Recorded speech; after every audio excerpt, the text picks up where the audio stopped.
lugar que é bom pra mim, é onde eu quiser estar. A estrela ainda brilha, ela é quem vai me guiar. Ser guerreira é minha sina, batalhando pra vencer. Tenho voz pra ser ouvida, tenho sonhos pra viver.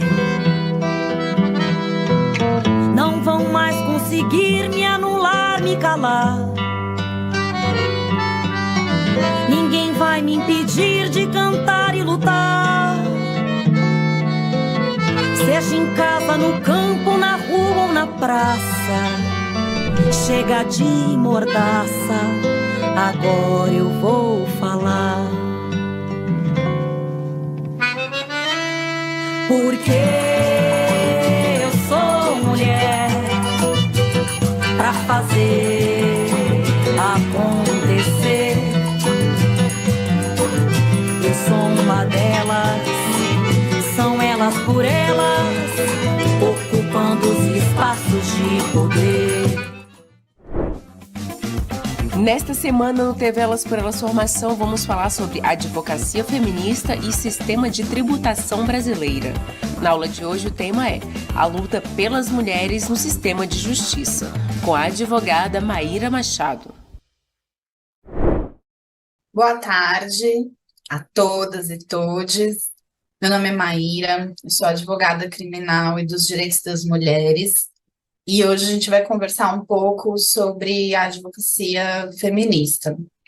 Eu sou filiada ao Partido das Trabalhadoras desde 2009, ingressei no PT, no movimento estudantil, e faço parte do coletivo Bem Viver, dentro do PT, e tenho uma atuação de defesa dos direitos das mulheres que vem também desde a época da graduação, movimento feminista, organização do 8 de março.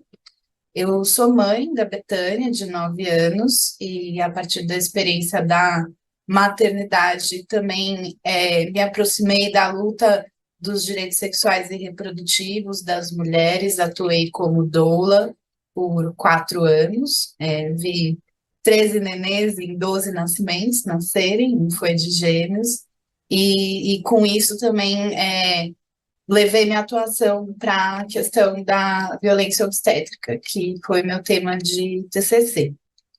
Eu preparei para nós hoje uma apresentação para a gente falar um pouco sobre as diferentes dimensões da violência contra a mulher e como se dá a advocacia e a luta por justiça em cada um desses âmbitos. Para começar, esse título, ele já enuncia um pouco do que é a essência da advocacia feminista.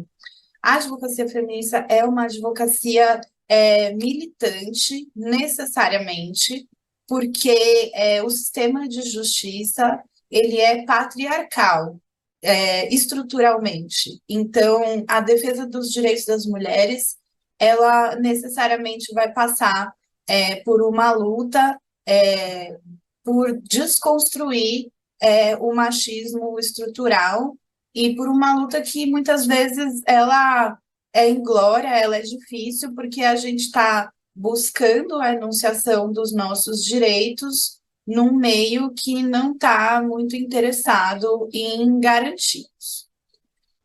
Começo aqui, como ponto de partida, falando sobre como a gente falar sobre a importância de uma advocacia feminista e dos direitos das mulheres em si tem muito de disruptivo, já que quando a gente tem uma situação em que direitos são tratados como de interesse geral, como consequência, direitos de minorias políticas vão estar sendo invisibilizados. E a gente vê isso muito concretamente, por exemplo, nessa luta que a extrema-direita vem travando para revogar a Lei Maria da Penha, inclusive com campanhas através da mídia. Tem um documentário que saiu recentemente no Brasil Paralelo, em que o agressor, o feminicida da Maria da Penha, é ouvido e a pretensão do documentário é contar o lado dele, da história. Então, nessa parte da guerra cultural, tem também essa dimensão de desmerecer, deslegitimar e atacar a luta específica das mulheres sob o argumento de que é preciso defender os direitos de todos e não de certos grupos, né? E aqui também é importante, eu coloquei o sistema de justiça criminal, mas na verdade é o sistema de justiça como um todo, a justiça burguesa não foi feita nem para nós, nem por nós.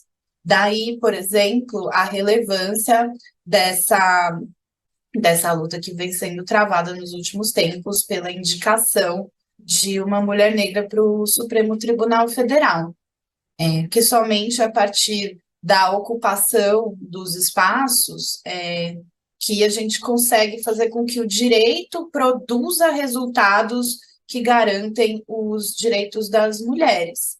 Inclusive, é até interessante a gente olhar para como, por exemplo, se dá a progressão de carreira na magistratura, e na primeira instância a gente tem mais ou menos metade, metade de homens e mulheres, mas nas instâncias superiores as mulheres não progridem na carreira da mesma maneira que os homens, e isso certamente reflete no resultado das decisões judiciais nos mais variados âmbitos da justiça.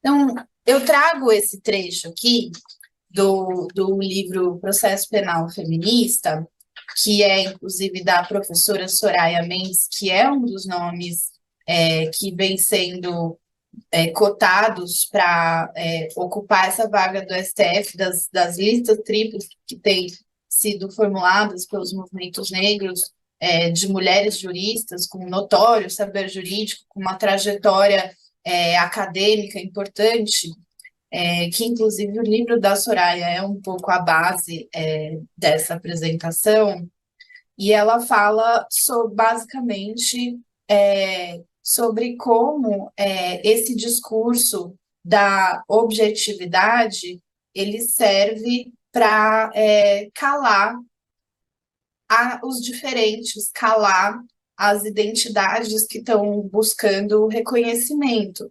Então, a gente tem que sempre tomar muito cuidado e receber com o pé atrás discursos sobre neutralidade, porque, como a gente falou no slide anterior, a neutralidade, o discurso de pretensão universalizante, ele tende a nos tratar como invisíveis, e os nossos direitos são sempre os primeiros a serem rifados.